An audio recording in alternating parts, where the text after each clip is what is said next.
Welcome the whip-cracking, freakishly cool, and never a dull moment MC, Paula Morand.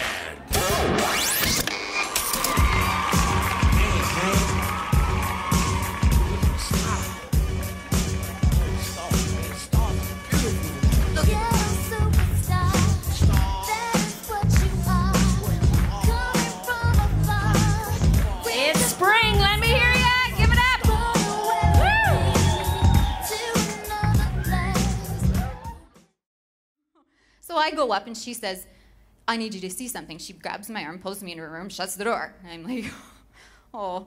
And she says, when I open that door, I want you to look down to the right and tell me what you see. So this lady had dementia. So anybody who has experience with dementia, you don't see what they see usually ever. But I open the door and I look down there and I don't see anything out of the norm. I see the nurses, I see there's a laundry person collecting some linens from rooms. There's residents kind of scattered around doing their thing. The med carts going around from room to room doing meds. So I don't really see anything out of the norm, so I close the door and I look at her and I say, why don't you tell me what you see? She goes, they're dealing drugs here. I stand here before you today and I am a miracle. I'm not one of those miracles, you know, like you see on TV where lightning strikes, boom, and there's a miracle. I'm more like the slow, kind, tedious kind of miracle. The kind that's taken over 20 years to happen. Because today, I stand here a woman who loves herself, who respects herself, and takes action in my own, what's in my own best judgment for me. That's a miracle, considering I was raised in an opposite way.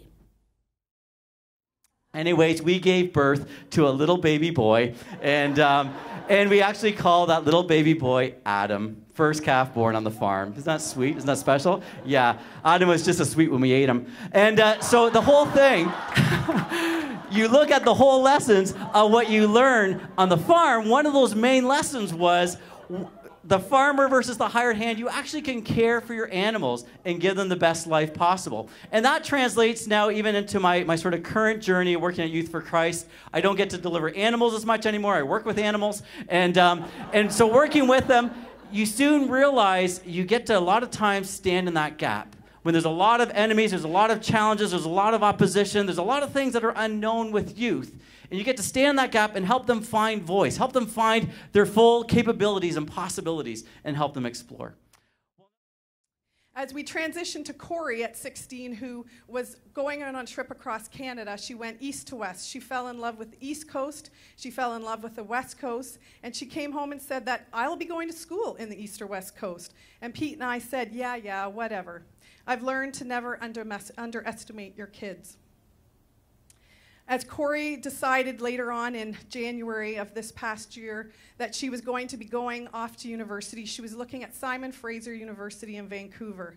And I know that that's a long ways away, and I could feel the panic setting in. I thought to myself, what is it that we have done wrong that our child wants to go that far away from us? There have been lots of women in my life that have served that same kind of big sister kind of advice and encouragement. And I came to a point in my life about 5 years ago where things were really changing for me. And I'd had my company in London. I had the same clients for 15 years. I loved it. But my personal life, it was time to move on from a very long marriage, and it was not easy to do. If anybody's been through that, men or women in the audience, I think you can understand. So the queue that we had to go into was much shorter. And the upside was the queue that we went into, the gentleman that was manning this booth was extremely good looking. He would be what I would describe as the Russian version of George Clooney. So after a battery of questions, he asked Doris and I, he finally said, okay, you know, you're free to go. So I thought, well, this is my opportunity. You know, if you don't ask, you don't get. So, of course, what was the next obvious question? And that is, can you stamp the passport? I need the souvenir. Well, he just looked at me like I had 3 heads and shook his head, no.